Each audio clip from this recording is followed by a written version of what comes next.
अच्छा, एक सवाल है आप सबसे। क्या दिमाग ताकत से ज्यादा पावरफुल हो सकता है?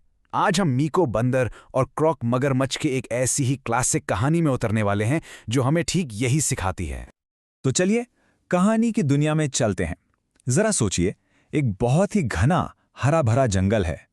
सूरज की रोशनी पत्तों से छन छन कर नीचे आ रही है और पास में ही एक नदी बह रही है। बस यहीं इसी खूबसूरत जगह पर रहता था हमारा हीरो, मीको नाम का एक बड़ा ही शरारती बंदर, और उसे सबसे ज्यादा पसंद थे मीठे रसीले फल। तो ये सब शुरू कैसे हुआ? ये सब शुरू होता है मीको की एक बहुत ही छोटी सी प्यारी सी ख्वाहिश से।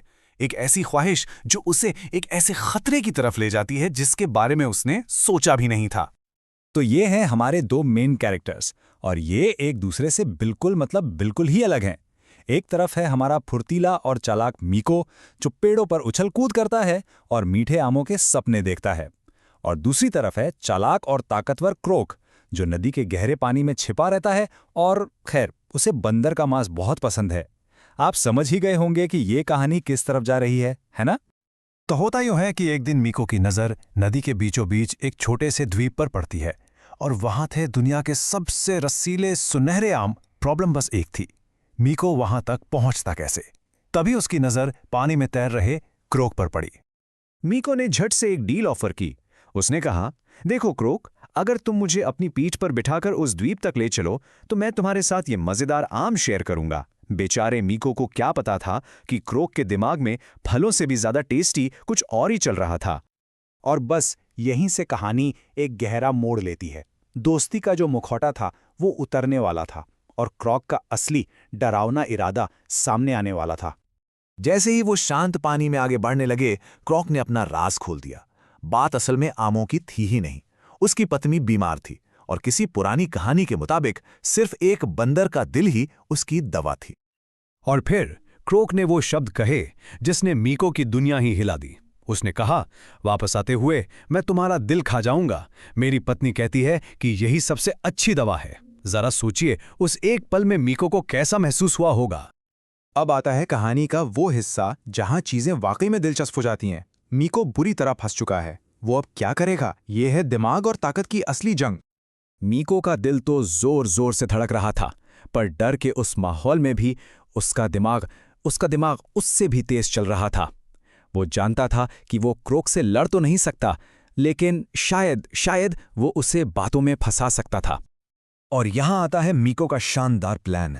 सबसे पहले उसने खतरे की गंभीरता को समझा, फिर उसने क्रोक की सबसे बड़ी कमजोरी पकड़ी, उसका लालच, और आखिर में उसने एक ऐसा कमाल का झूठ बनाया जो इतना अजीब था कि शायद काम कर ही जाए। मीको ने अपनी आवाज में जरा भी डर लाए बिना कहा, मेरा दिल? अरे बेवकूफ क्रोक, क्या तुम्हें पता नहीं कि हम बंदर अपना दिल पेड़ों में सुरक्षित रखकर घूमते हैं? मेरा दिल तो किनारे पर उस बड़े से पेड़ के अंदर रखा है। लालची क्रोक मीको की बातों में आ गया।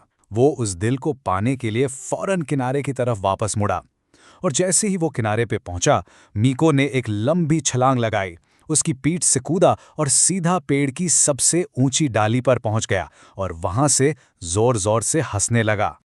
तो मीको तो बच गया, लेकिन इस पूरी कहानी का पॉइंट क्या है? हर अच्छी कहानी की तरह इसके पीछे भी एक बहुत गहरा सबक छिपा है। तो हम यहाँ से क्या सीखते हैं? पहली बात तो ये कि तेज दिमाग के आगे बड़ी से बड़ी ताकत भी हार जाती है। हमने ये भी देखा कि कैसे क्रॉक का लालच ही उसकी बेवकूफ़ी का कारण बना। और शायद सबसे ज़रूरी बात यह है कि हमें हमेशा सावधान रहना चाहिए कि हम किस पर भरोसा कर रहे हैं। आखिर में मीको को उसकी ताकत ने नहीं बल्कि उसकी समझदारी ने बचाया। उस दिन के बाद मीको और भी ज्यादा समझदार हो गया। उसने एक बहुत कीमती सबक सीखा था, दोस्ती और भरोसा ये अनमोल हैं। वो अब भी अपने फल शेयर करता था, लेकिन सिर्फ उनके साथ जो वाकई उसके दोस्त थे। और हाँ, उसने फिर कभी किसी मगरमच्छ की मुस्कान पर भरोसा नहीं किया। और हम आपको इसी सवाल के साथ छोड़े जाते हैं, आखिर कब चालाक होना समझदारी की निशानी है? मीको की कहानी हमें दिखाती है कि कभी-कभी मुश्किल सिचुएशन से निकलने के लिए आपको थोड़ा हट के सोचना पड़ता है। आपका इस बारे में क्या सोचना है, इस पर जरूर गौर कीजिएगा। हमारे साथ जुड़ने के लिए धन्यवाद।